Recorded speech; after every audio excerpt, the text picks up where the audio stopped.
Bandwidth for changelog is provided by Fastly. Learn more at fastly.com. We move fast and fix things here at changelog because of Rollbar. Check them out at rollbar.com. And we're hosted on Linode servers. Head to linode.com/changelog. This episode is brought to you by Gauge. Gauge is a free and open source test automation tool by ThoughtWorks with a goal of taking the pain out of test automation for acceptance tests. To help with this, Gauge supports specifications in Markdown, which are easy to read and easy to write. Reusable specifications to simplify your code, which makes refactoring easier, and less code means less time maintaining your code. And finally, integrations. Use Gauge with your favorite tools and IDEs in the ecosystem of your choice, like Selenia and Sahi Pro, CI and CD tools like GoCD, Jenkins, Travis, and IDE support for Visual Studio, VS Code, IntelliJ, and more. The team behind Gauge believes in using web technology to test web applications. Head to gauge.org/JSParty to learn more and give it a try. Once again, gauge.org/JSParty.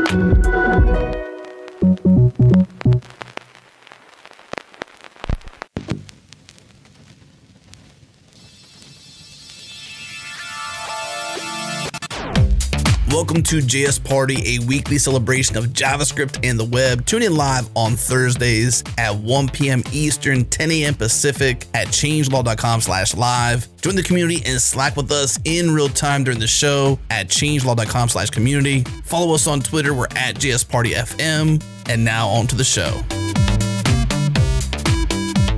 G'day, you're listening to JS Party, which is a weekly celebration of everything JavaScript. I'm Suze Hinton, I'm your host for this episode, and I'm very lucky to be joined by some fantastic panelists. So let's say hello to all of them. First we have KBall. Hey KBall, how's this going?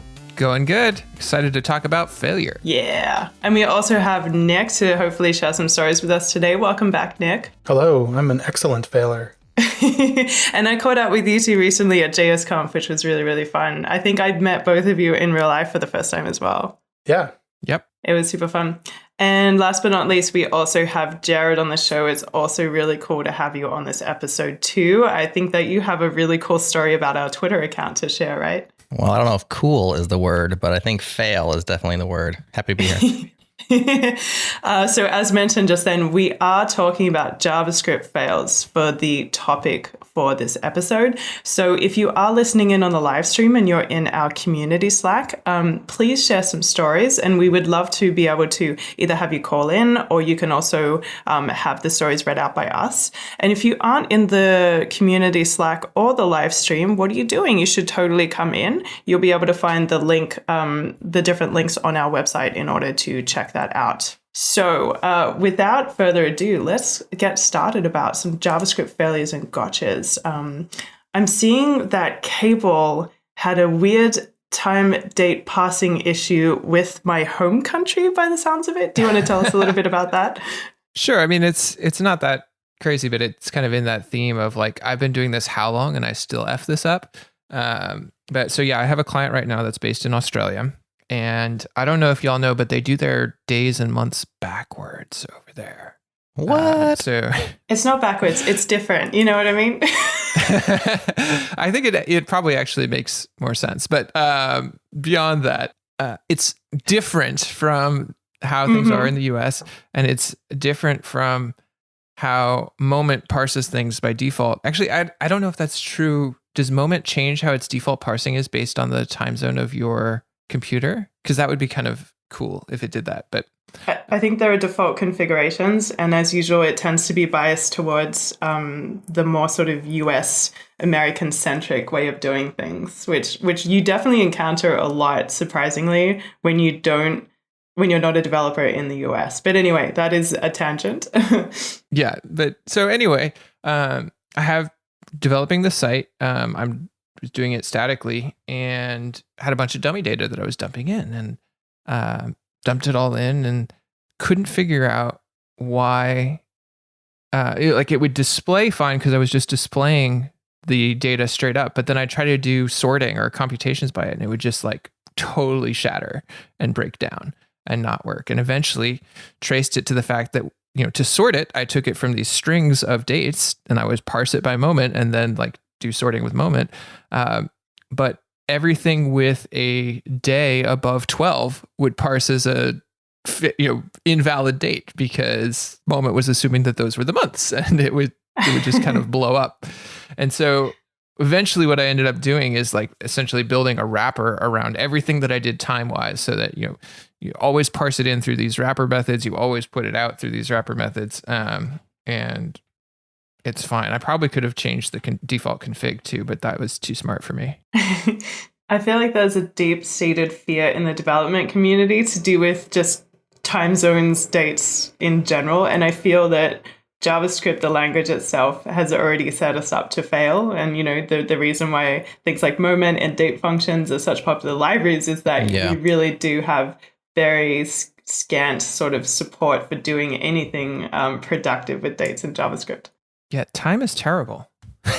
It's really terrible. And there's I'm trying to remember what it was, but I was reading some article that was talking about building a calendar or something like that. And like, it's this type of thing that you think is going to be relatively straightforward, but there are so many edge cases around time zones. And even now, like, Google Calendars is pretty darn good, but if I'm traveling and moving around or sending invites to people that are in different time zones, or worst of all, like I'm trying to schedule something in one time zone, but I'm scheduling it for somebody who's currently in a different time zone, but will be in my time zone when they get here, like, is the most confused. I was scheduling interviews for one of these conferences, and the conference was going to be in Pacific time. I'm sending out these invitations or using Calendly or whatever. Folks are signing up. They're overseas or they're on the East Coast. And there was so much confusion over what time did I sign up for? When am I supposed to be here? That sounds like a nightmare. I saw a tweet a little while back. I wish I could find it to attribute it correctly, but it said something along the lines of, I was really excited for humans to travel to Mars until I realized the impact it would have on date parsing and time zones. That's really good. There's also a comment in our Slack, which is from Roosbear, saying that I recently learned of Julian format, which is you have your 4 digits for the year, and then you just have the amount of days in the year. So they said that today would be 2018 256, because we're at our 256th day or 257th day. So interesting. Time is really hard, especially when you're trying to organize a live show. Maybe, Suze, you can talk about how you do it with Twitch and stuff. But for instance, this show, the question is always, you don't want to be like so USA centric, even though, we are in the USA. And so the timing of the actual recording kind of has to be around the people who are going to be on the show. That being said, we want, as many people as possible to listen live. And we want to message to them in a way that's like, comes to them as opposed to like come to us. And so it's always difficult. Like, how do you say, join us, on a Twitter thing that's going to be like tomorrow at 12 p.m. Eastern? Well, if you just say 12 p.m. Eastern, which would be the wrong time anyways, you'd show up an hour early. Now, if you said 1 p.m. Eastern, which is our normal time, then people will have to translate it right into their own time zone. And so there is a cool website called time.is, which will take a Unix timestamp, which is like what the offset in milliseconds since January 1st, 1970 or something like that.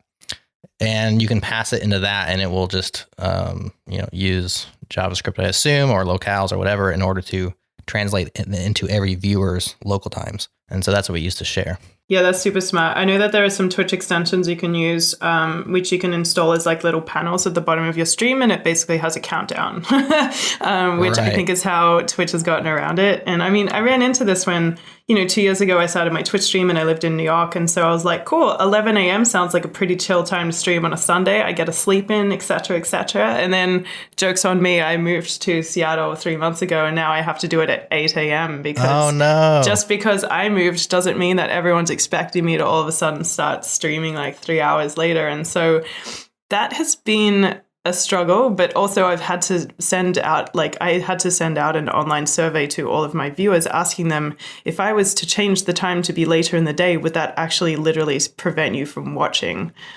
Just to be able to see, because even just changing it by 1 hour can mean that all of a sudden someone was watching while preparing dinner, for example, which is a thing for a couple of people.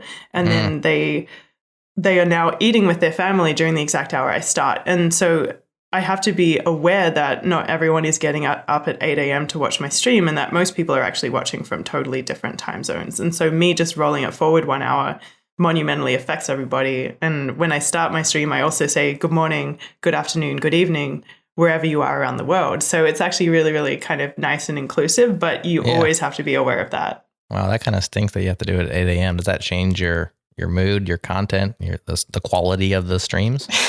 I'm a little more sleepy, but I'm an early bird anyway. It's just that sometimes I'm hangry because I didn't have time to make breakfast. So, yeah. So what was the overall consensus? Are you okay to move it? Are you stuck at 8 a.m.? I think I'm going to move it to 9 a.m. And I honestly think that'll be the sweet spot because then I have the rest of the Sunday to sort of, do whatever I want after the stream. But I have to sort of be very careful about announcing that. And then I think I'm going to install a panel that uses JavaScript to take a timestamp to do the countdown from now on too. I think that's actually what I've learned from this chat. There you go. Makes me wonder a little bit about so we in the US and most of the world, we have this idea of time zones where we're basically trying to make, a particular time mean about the same thing wherever you are. But you could look at a place like China, which, as I understand it, has one time zone for all of China. And it's just that the times, that makes coordination a lot easier. But then what a particular time means is very different depending on where you are in the country. It's so true. And I know that even during different parts of the year, I know that some countries just sort of stop working for weeks at a time as well. And so you're usually expecting them to be doing their regular thing or attending meetings, and all of a sudden they just kind of disappear. Because from a cultural perspective, time is, as you said, a very different thing. All this makes me want to move to a remote place in Montana and just become a farmer or something. Seems like a simpler life. Yeah, I periodically think about leaving the tech industry, and then I realize I'm in Silicon Valley. If I left the tech industry, I wouldn't be able to afford to live. Yeah. It's so true. I feel like every JavaScript fail I've had has made me want to become a farmer in Montana. I definitely relate to that a lot. KBall, you have another one. You're talking about metrics counting. Oh, God. So this is not JavaScript, but this is sort of a highlight of how bad this stuff can get and lessons learned. So back at one of I started a couple startups years ago, and there was a time period we were trying to get VC funding. So we were fundraising and doing a bunch of stuff. And if you're ever fundraising, you need lots of metrics of how your site is doing or your application or whatever. How is it growing? How is this? How is that? And we hadn't totally formalized all of our metrics, partly because we were still learning what people wanted and what was useful. And I was the CTO, so I had direct access to the data, and I'd get requests from my co-founder sometimes at odd times, like, I need this because these people need this or whatever. Like, can you compute these metrics or whatever? And so I was often pulling metrics at random times of day. And as we started to get an idea of what were the metrics that we wanted to record all the time, we would formalize it into, rather than me, going and writing some queries on, I would just sort of hand do that on the Rails console or on a SQL console or something. We'd actually codify it in code and put it into a regular report. So at some point I was doing that and discovered that there had been an error in some of the data that I had pulled previously. Like I'd forgotten one step of filtering or something like that. And so we had reported data that was metrics that were better than our actual metrics to people that we were raising money from, which, when something like that happens and you see it and you run the numbers again and you run the numbers again and they're coming out. And then you can see how did that thing happen? Like your gut just drops, or your gut comes up into your throat and all these things. So, what we had to do was essentially send out info we were wrong. Sorry, these are the corrected numbers. Sorry about that. Potentially canned that round of fundraising for us. Did all sorts of terrible. It was a very rough time along many dimensions. So a few different lessons coming from that. One is that your metrics code should be treated like your production code, in that you should never be running it straight from the console without it being reviewed, right? You should code it. You should have tests. You should have code review. Doesn't matter how early that is. Like that stuff is important too.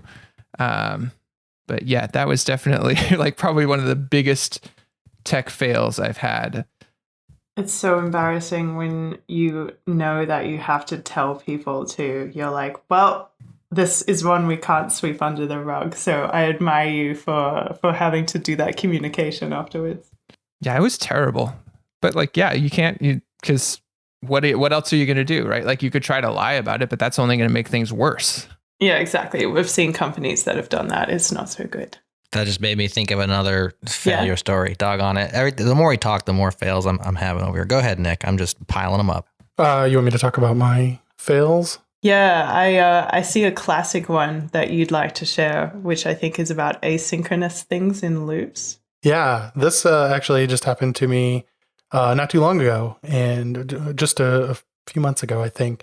And it's doing asynchronous things inside of loops doesn't always mean that things are going to run as you would expect them, because if you're not capturing that, then the results of those asynchronous things, and in my specific case, this was on a pull request that I made to Code Sandbox, and I was adding in the ability to basically go in and find the type definition files for code if it exists from Unpackage or from wherever it's pulling that data from, and the code that was actually doing that was doing that for every single file and then returning. But because I was doing an async fetch of those files inside of a for loop and not actually capturing the promises that were being returned from that, and then waiting on that, the method would just immediately return, and it would result in the code thinking that it had successfully loaded all of the files, but then them not actually being there. So then the editor would show you that it has no idea what module you're trying to import because it can't find it. And it was kind of an intermittent bug for a while. And it took a while because it's not something that I would have thought, because it's something that's kind of hidden in the new syntactic sugar of the language with like async await and all of that. I wasn't thinking about returning the promise from each one of those. So I had to go in and change it to, instead of doing a for each loop, do a map and then return the promise and then await the promise.all of that array of promises before the function would actually return, so that it would hold up the rest of the parsing until everything was actually there.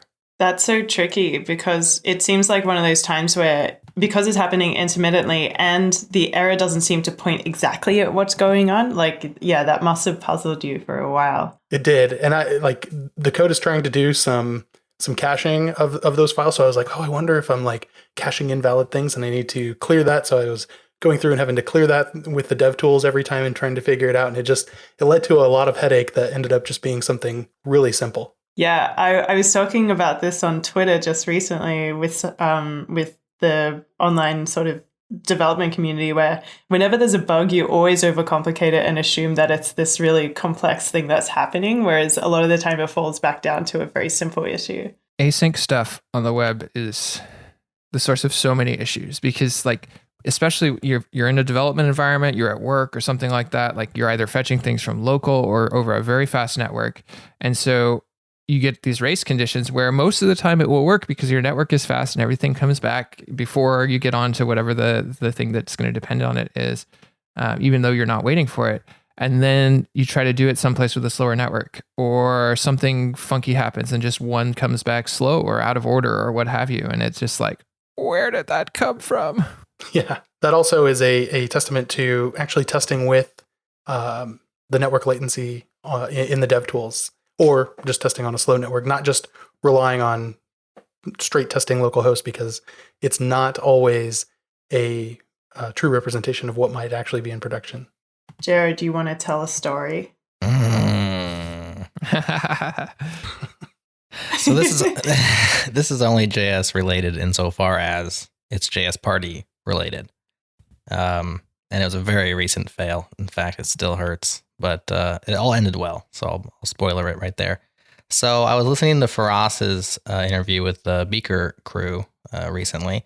And you know, when you're listening to a live stream and you're just kind of participating, you're kind of working, you're kind of just dinking around. Well, I was dinking around and I was on the JS Party FM Twitter handle because I tweeted out the live show or something like that.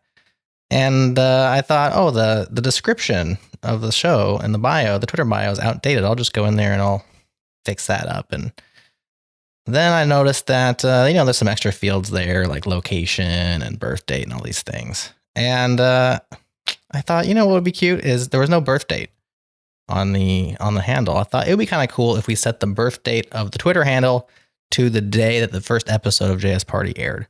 Then it would just be like representative of at least how long the show's been around, kind of show a born on date kind of thing, which was just a couple of years back, right? It was 2017, beginning of last year. And so I'm editing the Twitter bio and I sent the birth date to sometime in 2017. And then I saved it. I see where this is going. You know where this is going? Yeah. And Twitter said, oh, your account is suspended because you're too young to use Twitter. And they just locked it out. And I'm sitting there thinking, what the what? Now, when they suspend an account, it's not just you can't tweet or you can't sign in. It like 404s. And I'm thinking that was the dumbest thing I could have possibly done, trying to be cute. Now this show's this handle's completely gone. At 404s, you can't mention it, blah, blah, blah. This is one of the primary ways that we communicate with our listeners. And the only recourse was I could fill out a form that basically begging Twitter to put the account back into good status. This form was silly. And I had to upload a image of my driver's license to prove that I'm of age. Oh no! Because apparently they just expect people to tell the truth about their birth date. Like if I was 5 and I wanted a Twitter account, I'd just lie about my age. Or if I was 12, I think 13 is the cutoff. And then anyways, you fill out this form, and one thing it says on the form is this is your only chance to submit this form. And we have a high demand for whatever. There's a long queue. We'll get back to you, whatever. And if we say no, you're done. Oh. And I'm sitting here thinking, I don't have the highest set of confidence in Twitter's management and, abuse teams right now. There's no chance of ever getting this account back. I thought it was just gone. And I'm thinking,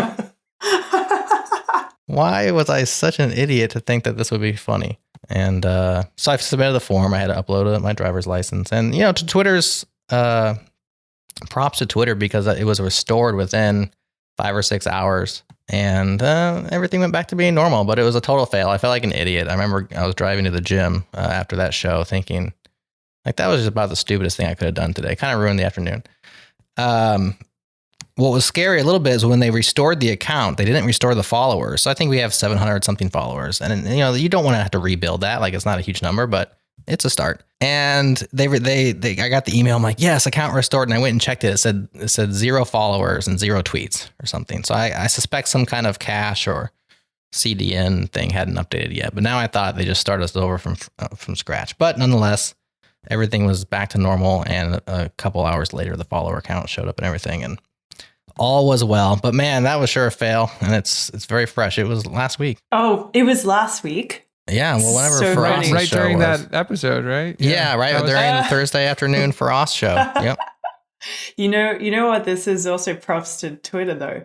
They have their time and date passing correct. Yes. That's true. Well, the year's the easy part, right? Yeah, that's true. Exactly. Usually the year is pretty solid. Everyone's on the... Are we on the Gregorian calendar? What calendar system do we use in the West? Yeah. Gregorian, yes. So generally we're not swapping calendar systems, just ways of expressing the order of things. Thanks for sharing that, because I realized that would have felt quite humiliating. So I'm actually props to you, Jerod, for sharing that. That's awesome. I didn't even know this happened until you told the story. Yeah, I didn't realize it was that dire. That's funny. Yeah, I played it. I mean, I did post it into the changelog Slack, but I just kind of, I played it off as no big deal, but I was definitely sweating bullets because it's just such a stupid thing to lose a count over. There's just no reason for it. So, lesson learned is don't try to be cute with the birth date on your Twitter accounts. They will suspend you, and you may or may not get back on.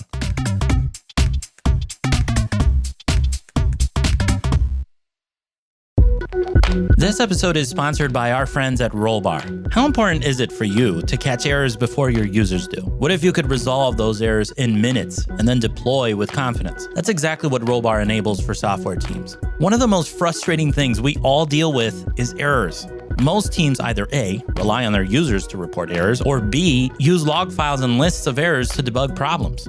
That's such a waste of time. Instantly know what's broken and why with Rollbar. Reduce time wasted debugging and automatically capture errors alongside rich diagnostic data to help you defeat impactful errors. You can integrate Rollbar into your existing workflow. It integrates with your source code repository and deployment system to give you deep insights into exactly what changes caused each error. Give Rollbar a try today at no cost to you. No credit card is required. Our listeners get access to the Bootstrap plan with 100,000 events for free for 90 days. To get started, head to rollbar.com/changelog.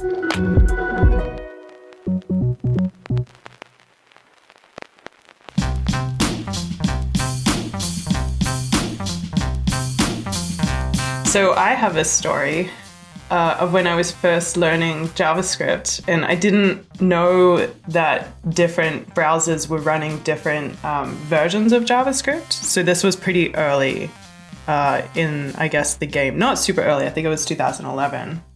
So I don't know if anyone else has run into stuff like this, but I believe that in ECMAScript version 3 versus version 5, the pass integer function is slightly different in what it does implicitly, unless you're super explicit about what base you want to pass your integer into.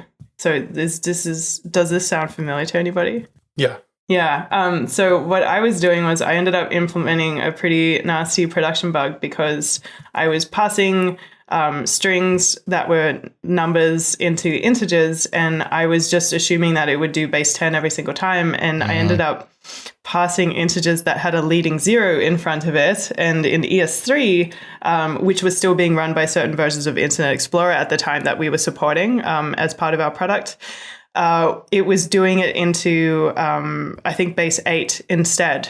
That's what it will do if it discovers like a 0 in front of the actual rest of the digits at the front. And so we were just like, why is this number or this whole like piece of functionality on the website randomly failing in this one browser, but it's just not super apparently obvious. And so it took a couple of developers going through the feature that I had released for them to spot it, which was not spotted at code review either, which was kind of scary. So yeah, it's amazing how just that one little leading 0 and an implicit conversion can just like be so invisible.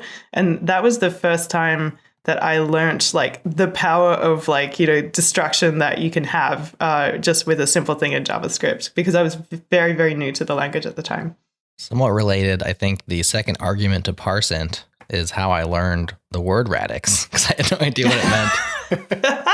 Yep. It's like, what the heck is a radix? I guess I'll just pass 10 every single time. Yeah, exactly. Yeah. So I got really strict about it. And I think that even when I moved on to my next job and we weren't supporting that version of the browser anymore, like I remember in my first pull request, people were like, you don't have to put the 10, it's okay. And I'm like, no, I do. I don't want this ever happening again. Yeah, once bitten. Yeah, exactly. I feel like that type of like pedantic little thing is a huge part of the growth from like junior developer into more advanced. Like we were talking earlier or on the pre-party call about pattern recognition, but attention to detail is a huge one. Like, yes, it's fascinating how many bugs I end up finding when I'm working with, you know, helping somebody debug, where the answer ended up being, I pedantically checked every single line. Right, and every character. Yeah, exactly. I validated my, what do I assume is happening here? Okay, I'm going to validate every single one of those assumptions one by one by one. I'm going to look at exactly what you wrote, not glance at it. Oh, you know, there's you used an A in the spelling here and an E in the spelling there. You know, random things like that. But that is like a rite of passage. Is like discovering that to be in this job, you have to be anal retentive about at least one thing. I totally agree. I think that I'd been doing HTML and CSS, like, you know, in a professional stance for at least 7 or 8 years before, you know, I landed a job where it was very heavily JavaScript driven stack. And so that was very new to me because previously, I'd been working for agencies creating websites for clients, and clients didn't usually want to pay for the JavaScript bells and whistles that, you know, that's how they saw it. And so it took a really long time for me to start learning JavaScript. And I think that I was just so overconfident because I was like, well, I know this HTML and CSS thing, how hard could this JavaScript thing be? And I think that's when I realized, like, hey, Suze, you should really sit down and learn this language and stop just spraying lines of code around thinking that it's fine. So yeah, I definitely call out that story specifically as that rite of passage, because that's when I started really taking the language a little bit more seriously when it comes to growth and knowing how to wield it in a responsible manner. Yeah, I really like that the tooling has gotten better too. With things like Prettier, there's a lot fewer things that you need to be pedantic about because the tool can do that for you. But how do you feel about the things that the tool still doesn't handle? Do you feel like you're just a jerk for calling that out, or like if the tool's not catching it, should you care? I guess is where I always fall. I think that the gap between like what the tool can do and what we do is really why we still have a job. True. For now. It's sort of like, well, okay, so the tool can do all of this static analysis, and then we have to do the things where, like machines don't think like humans at all. And so, it crosses over into us being intentional with what each line actually does. And I think that like what I'd like to see is for that sort of gap to close a little bit, because, we do still as developers do a lot of drudgery as part of our tasks because the computer, or we're just not quite clever enough yet to make the computer understand that intent, if that makes sense. And so there is still a lot of boilerplate that we can't necessarily always automate and things like that. So yeah, I think that's a really interesting question. But I think that we definitely don't run into those sort of like radix parsing stuff that we used to because we've gotten a lot better with our tools. I think there's two pieces to that question. So one, there's sort of the human factor of what are the standards that we as a team are going to adopt to make our code consistent and readable and understand. And there, I feel like the level of pedanticism should be something that you kind of agree on. It's really obnoxious if there's one person who's way more pedantic than everyone else.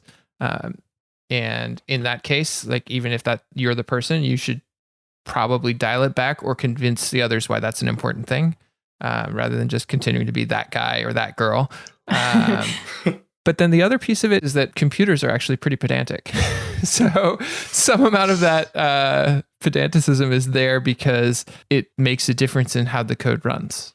That's true. I know that for those who are more picky on the teams, I've seen people approach this really well where they will preface every pedantic thing on a pull request with, oh, this is just a minor nit or something like that. So it kind of shows like, I'm not attacking your character for this little thing. It's just that I care about this. And, it's a very nice way of saying, it doesn't matter. But, for consistency, I would feel better about this going out if you fix this one thing. So I think that is a nice way of doing it. I definitely learned that from a colleague in my previous job, was saying just a minor nit, but... Right. And it just definitely stopped me being so defensive because that person was pretty much the self-identified pedantic person on the team. So I appreciated that from them. Another way of handling that graciously is to start with a compliment before you bring a criticism. And it can be large or small, but it's nice to first acknowledge quality or something that's good before you state something that's wrong or incorrect. Whether it's a big thing or a small thing, it's just like, tell people something good before you bring in criticism. And it really helps it be more, speak, Jerod, better received. It helps it become better. I still can't say it. It's better. The compliment sandwich. Feedback sandwich. Yeah, exactly. So we actually have a community story about a fail that they had in production that they would like to share. They are Robert tables in our JS Party Slack. So we're actually going to have a listen to that right now. Hey, this is David Poindexter, also known as Robert Tables, out on the fun interwebs. I've got a fail story. This is from when I was a very, very new developer. very excited getting started on a big community open source project in higher education. Indiana University had flown me out to Maryland to work with their development team, and I thought, first thing I can do as a front-end person is do a little speed evaluation, a little performance thing. Notice that enable gzip was recommended, and I'm using a Java thing, Java, and so I enabled gzip compression for Jetty, which was the server that we used locally. Pushed that through, it got approved, merged into the main branch, and deployed out to our QA servers that our QA team used half the world away. And as it turns out, they were using Tomcat. And I broke their build for an entire day, team 150 people, broken for the entire day. This is David Poindexter, and that's my fail. Oh, no. Ouch. Oh. So 150 people. I'm gonna guess India or somewhere over there. Where let's estimate $20 an hour. How much did you cost? It's just like when it's your peers too. When you broke it for all of your colleagues, it actually feels much closer to home than customers. Even though you are writing software at the end of the day for customers, you feel the wrath of your colleagues because they're the ones that are hitting you up directly. There is no shield in between you and your peers as well. And you're like, I am so sorry. I think that is one of the really important things about the trend that I've seen recently of people sharing their failures and what we're doing today. But I've seen a lot of folks on Twitter being like, hey, I've been doing this for 10 years or 20 years and I did this stupid thing and it still broke, because it normalizes it. Like, we're human. We all F up. This stuff happens. But especially if you're new to the industry or new to a company or you haven't had this stuff before, like, it can be soul crushing where you think like, should I be doing this at all? And like, we all do that. And, I shared my story, probably lost us, hundreds of $1,000s of fundraising.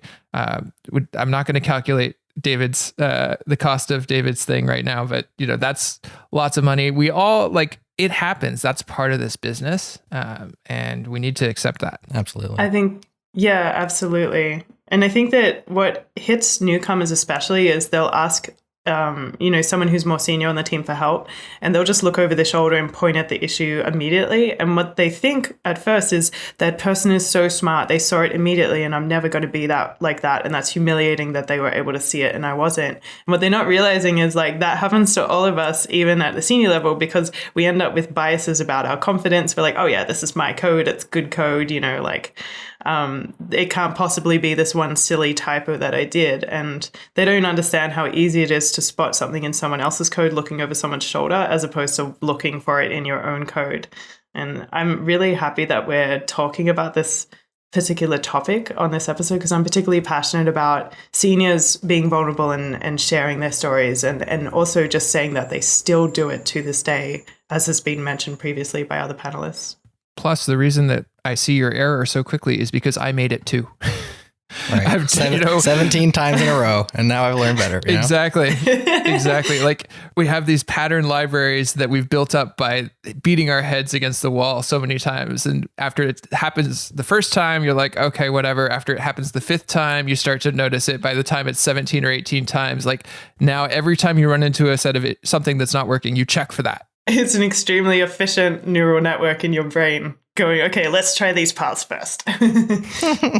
I used to go teach classes on various JavaScript topics, and right before one class, I made a change to the workshop tool that I was using, and I basically added in support for like in-browser transpilation of TypeScript so that we could run examples and see those immediately. But I didn't test it against all of the 1,000 of existing examples. I didn't test it against all 1,000 of them, and I broke several of them. And so this was a week-long workshop, and every morning I was coming back in and being like, okay, I have a new zip of the materials you can download that fixes this and this and this.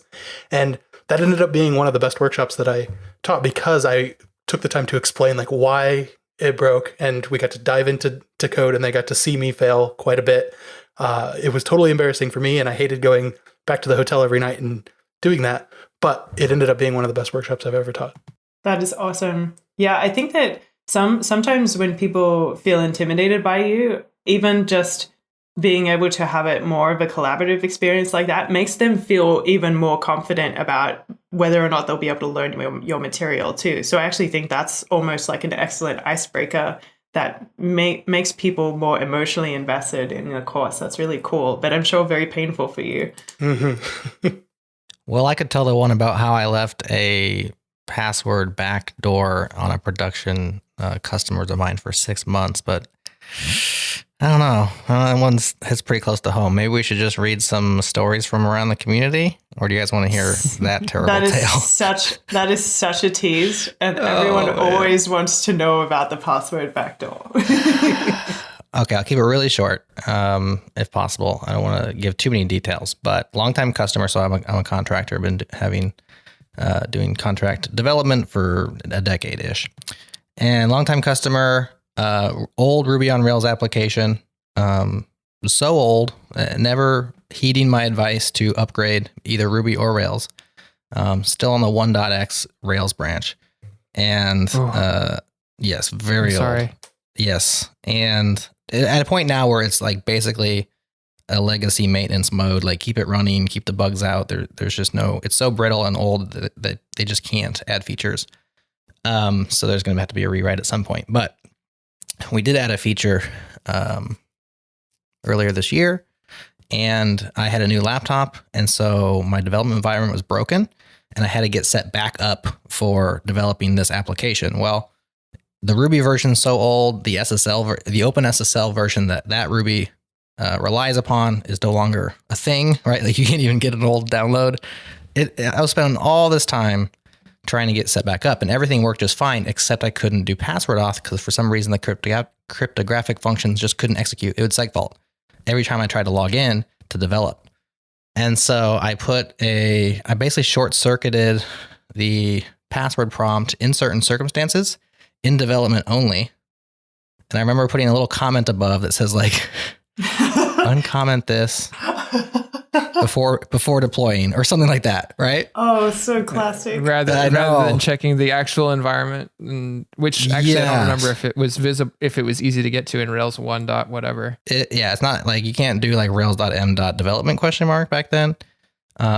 This was like, I was kind of at my wit's end trying to get the thing running so I could do what they wanted me to do, which was add a little feature, so all this time spent wasted on just getting set up that I was like, I'm just going to bypass it and then I'm going to fix it before I deploy. And those are my famous last words.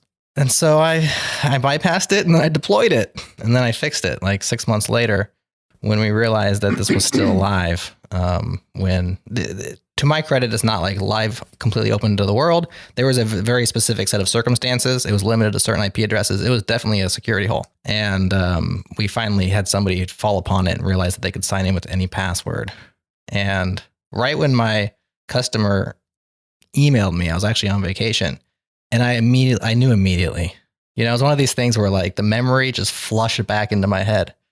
And I just knew exactly what it was right when the email came in. And I thought, this is why I have general liability insurance for my business, because this is really bad. And I don't feel like I was being negligent, but it was like an honest mistake that happened because of a terrible circumstance.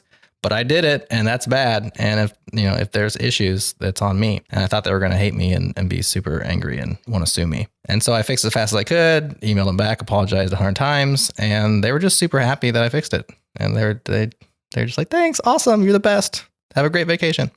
Wow. And so I have great customers. That's a great ending. But yeah, that is a great customer. That's the same thing where you're like, your stomach jumps up into your throat, where you're like, oh my goodness, I felt like the worst person alive. Like I couldn't believe that I did that. And I was just thankful that everything worked out okay. Thanks for sharing that story. I feel like yours have been some of the scarier ones, Jerod, like where you've had that like moment and you're like, oh no. Oh yeah. Yeah, I guess they have been. Those are both recent as well. And like, KBall said, talking about the experience and like we all still do it. Like I've been like, this has been my job for my entire career.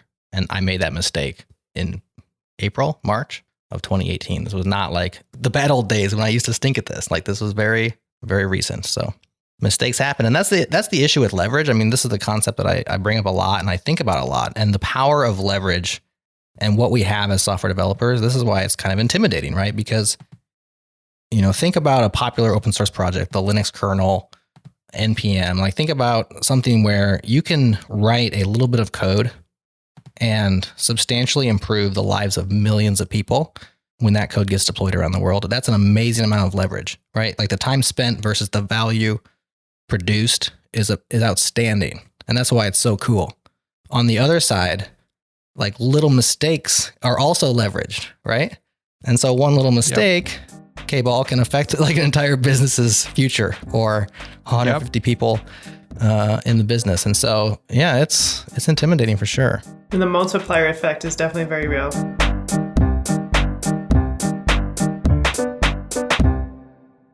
This episode of JS Party is brought to you by NativeScript. NativeScript is an open source framework for building truly native mobile apps for iOS and Android using JavaScript and TypeScript with frameworks like Angular and Vue. And in this segment, I'm talking with TJ Van Tol from the NativeScript team about why people should care about NativeScript. Thanks, Adam. So I'll give you 3 quick reasons. First, NativeScript is just a great way to get into iOS and Android development if you're coming from a JavaScript background. You get to use a lot of the tech you might already know when you're building NativeScript apps. So using things like CSS, NPM, Webpack, and of course JavaScript. Second, with NativeScript, we let you build performant apps. With NativeScript, we're rendering your apps using native user interface components, so we don't use web views in any way. So your apps are really snappy and they feel great when your users use them. And finally, in NativeScript, we support both Angular and Vue.js. So if you're already using those frameworks on the web, I think you'll find it's just a lot of fun to use a framework you already know and to create native iOS and Android apps using that same tech stack.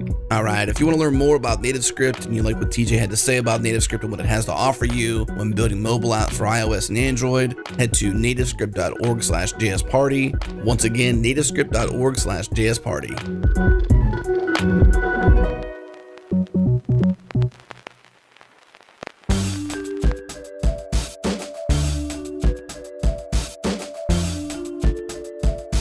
So we're going to segue from failure to perhaps something practical to maybe avoid future failures. And we're going to be talking about lessons and advice from yourself. And we have done this in previous episodes, but this time we wanted to focus on something slightly different. So instead of saying, if you could give advice to your past self, going back in time when you were first starting out, this time, we want the panelists to imagine that they're getting started today in the world of development, in the world of JavaScript development specifically. Given that things might have changed since, you first got into things and things have kind of moved along and are very different these days, what kind of advice would you give yourself? Like, would you do things differently if you were learning JavaScript, this week instead of X amount of years ago? And so I can go first just to kind of set everything up. I would probably tell myself, and just for background, I first started professionally developing about 13 years ago, and then I started learning JavaScript properly after that Redux incident in 2011. So I haven't actually been doing JavaScript as long as other people have, but it has been a good 7 years now, I guess. And so the things that I would tell to somebody or myself if I was starting right now would be, college is now too expensive, in my opinion. I definitely know that it was more affordable to myself when I was living in Australia at the time. But learning some of the things that you would normally learn in college, I think, are useful for being able to understand some of the really complex stacks that you set up for yourself these days with JavaScript and single page applications, things like that. I think that our responsibilities as a front-end developer have gotten a lot more complex. And it was definitely not like that when I was first starting out. And so I had the advantage of already being in the professional industry and being able to sort of quickly ramp up and learn from colleagues with already some kind of background knowledge. And so I would recommend learning data structures and algorithms, as boring as that sounds. But I think that once you've learned some of them, especially as you're learning JavaScript, you're going to see some of those overlaps in different things that you're setting up, such as in Redux if you're using React, or being able to figure out, okay, I have to process this piece of data lots and lots of times, like what's going to not clog up the UI thread and things like that. And I think that data structures and algorithms can offer you a lot of kind of insights into starting to instinctually write performant things, or starting to instinctually understand maybe how some of the popular libraries you use work under the surface. And I've found that since filling in those gaps, for me personally, I've actually been able to just faster identify things, and it almost feels like you start getting a sixth sense. So that's something that I would recommend, even though it sounds super boring. I found it super, super helpful. And also just learn how to comfortably pair program with mentors, because when you're first starting out, you want to be able to see the kind of challenges people run into every day and how they solve those problems. And if you're lacking that experience at first, it can be really, really helpful to watch how other people solve problems. And I think that I was too nervous to do that when I was first learning JavaScript. And I think that these days, because of how many different things you have to learn, I think it's better to fast sort of forward your learning by not just doing things by yourself. So definitely trying to find people to teach you things would also be my advice. Good stuff. Now I'm not sure what I'm going to say now, Suze. You got all the good ones. No, I did want to say more, but I left it off. So there are other stuff there that you can do. Sorry. Okay, thanks. Yeah, and I would agree with all of yours. Actually, I did go to college for this, and it.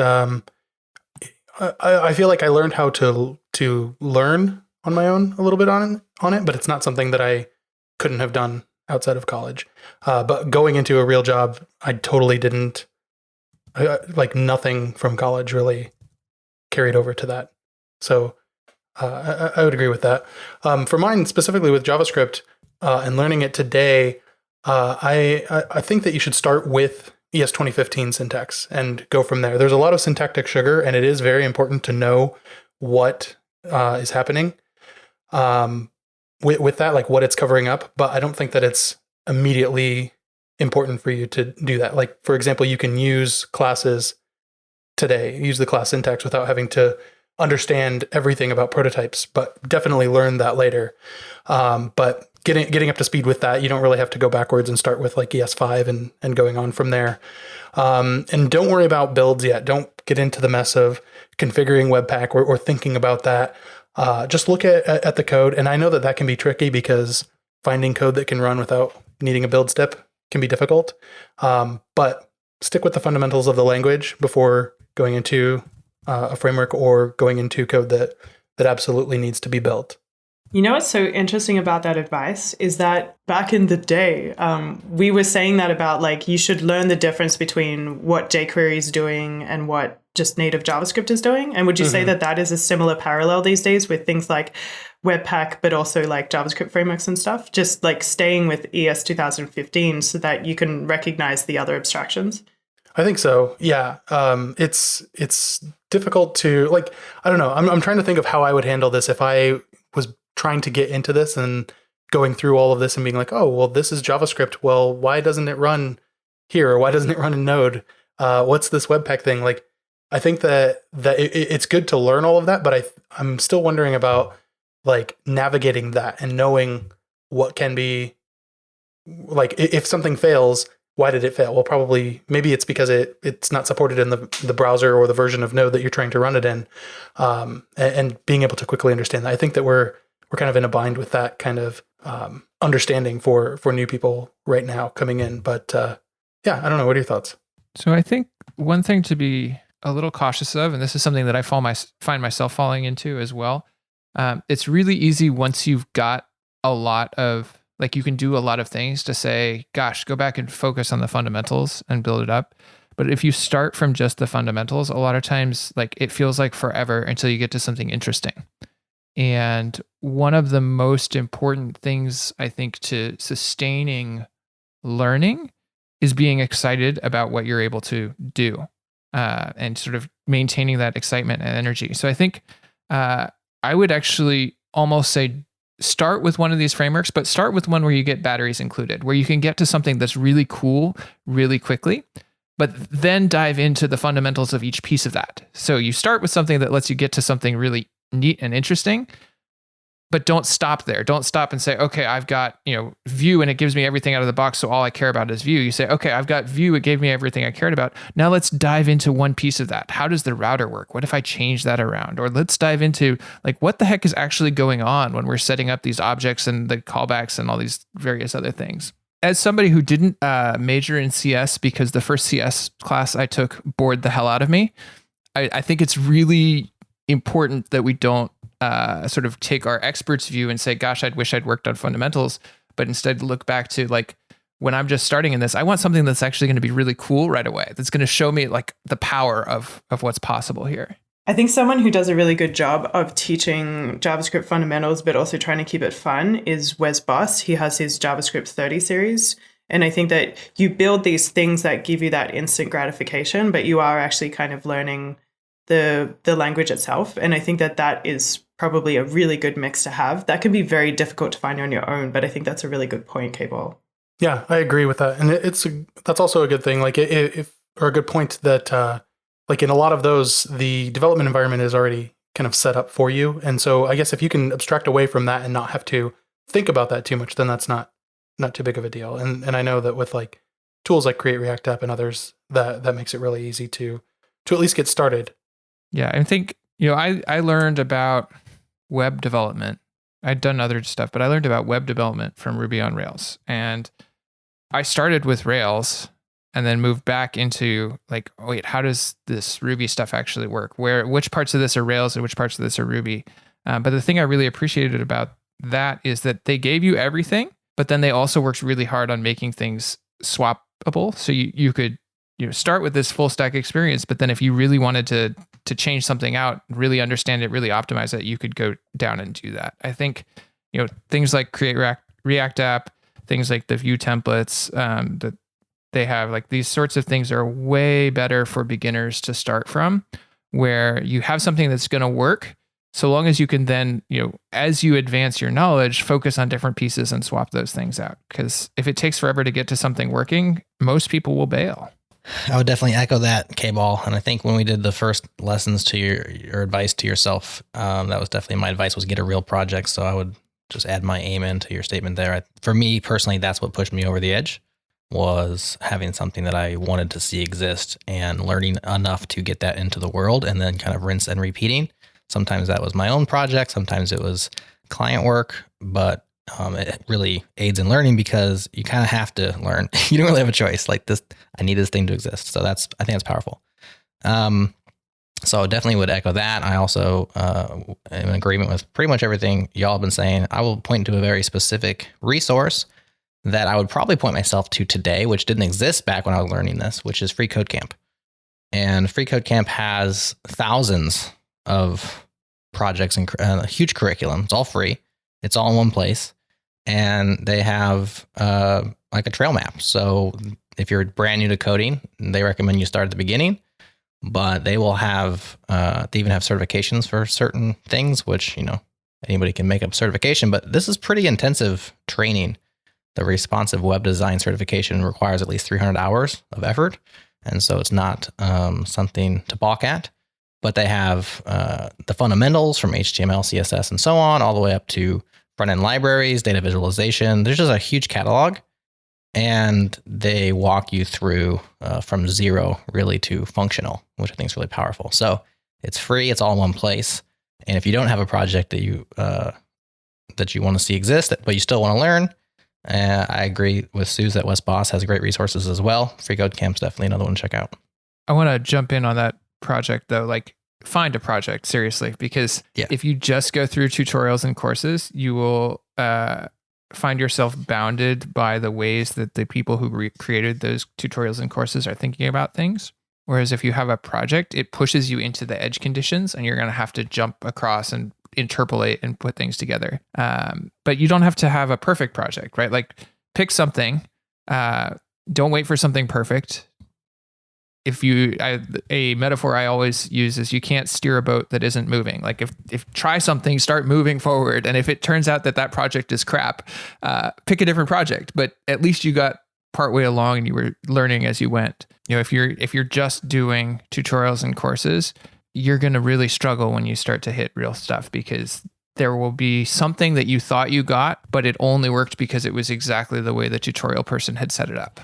I definitely agree with that advice. I think the first project that I did, because I was personally interested in it, was what made me fundamentally really understand some parts of JavaScript that I hadn't formally really got. And, there was a bunch of stuff that I would copy because experts were doing it, but I didn't really feel it in my bones as to like why that was set up that way. And the secret for me was picking something that I was really excited about as the subject material of the project, because I was not so excited about learning JavaScript, if that makes sense. And so I picked something hardware related, and I was like, data sheets and like screens and pixels and things, and like having to figure out how to send that to the device. Like that, they were exciting problems I wanted to solve. And I just decided to try and solve those problems specifically in the language I was trying to get better at. And so my first Node.js library was, doing a hardware thing because that's something that I was way more excited about. And JavaScript was just the side effect of, well, maybe other people will find some use in it. And that library ended up helping me find like my next job that I actually really enjoyed doing, because it was a way for me to show, well, I understand certain concepts. And so that's what helped me sort of get through that first interview filter, if that makes sense. So I'm still very affectionate about that library, and it still is up there on NPM because it has a lot of things now that even now I look at it and I know that, oh, I've learned even more since then. So I would approach this project in a super different way. And so I think that having a topic area that doesn't have to be just about learning the JavaScript can really motivate you to keep with the project. Well, since we're pausing there, let me jump in with another couple of recommendations. One would be, pick one area or one framework or something and go deep on it. I think I early on sort of jumped around a lot, and I know that I see a lot of folks who are like, there's so much, how do I pick? What am I going to do? Like, I got to learn Vue and React and Angular and this and that and all these things. And you will get so much farther if you pick one of those and go deep. And the thing that is not always visible when you're getting started is how much getting that deep understanding will actually help you learn those other things later. So like if you go and you really deeply understand Vue, or you really deeply understand, let's start with Vue, then when you go to pick up React sometime later, you're going to learn it so much faster than if you had tried to do those both at the same time, just at a beginner level. Can't you get stuck on the pick one?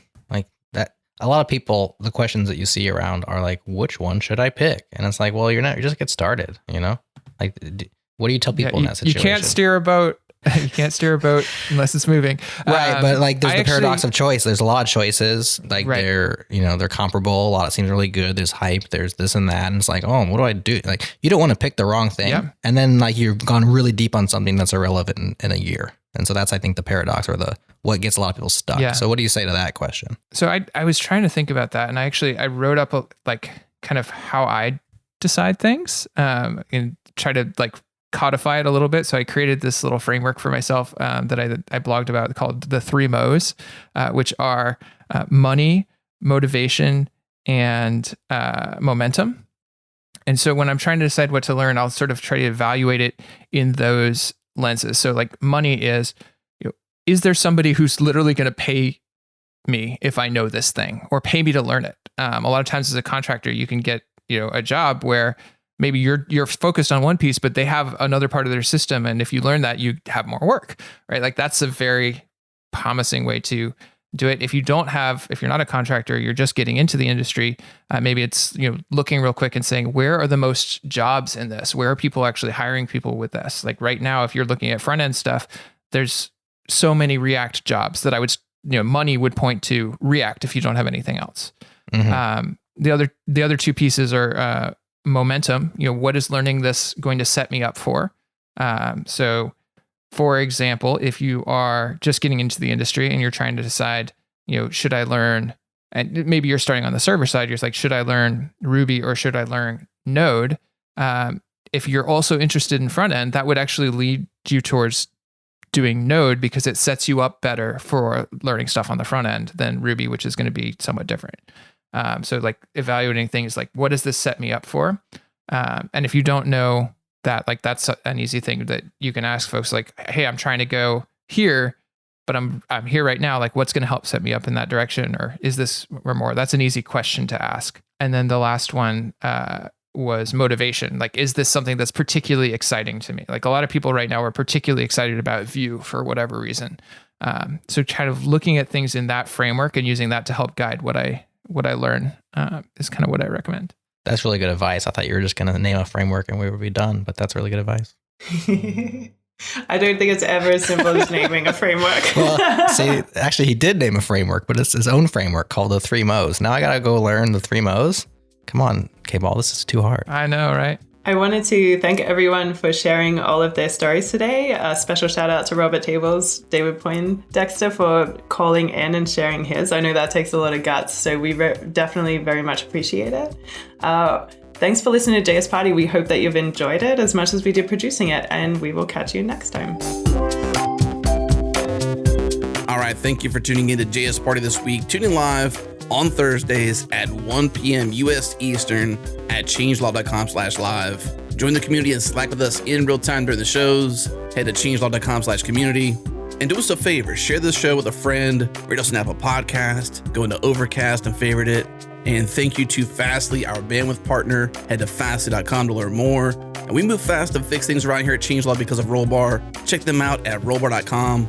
We're hosted on Linode Cloud servers. Head to linode.com/changelog. Check them out and support this show. Our music is produced by Breakmaster Cylinder. And you can find more shows just like this at changelog.com. Thanks for tuning in. We'll see you next week.